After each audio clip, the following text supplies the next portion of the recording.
జై శ్రీరామ్. భక్తులందరికీ ఒక చిన్న విన్నపం. ప్రతి సంవత్సరం లాగే రానున్న ఏప్రిల్ 12వ తారీఖున 4 గంటల నుండి శ్రీ వైకుంఠ సీతారామ కళ్యాణం మహోత్సవం జరగబోతుంది.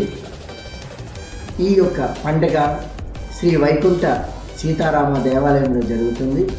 ప్రతి భక్తుని ఈ యొక్క ప్రోగ్రాంలో వచ్చి కలుసుకోవాలని నిండు మనసుతో కోరుకుంటున్నాను.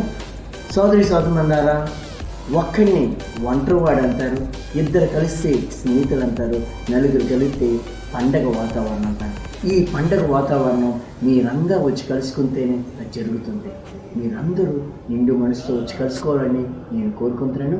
అలాగే ప్రతి భక్తుడికి అవిఘ్నమస్తు, ఆరోగ్యమస్తు, ఆయుష్యమస్తు, పుణ్యం, ధృతి, క్షేమం పొందాలని నిండు మనసుతో ఆ భగవంతుని కోరుకుంటున్నాను. జై శ్రీరామ్.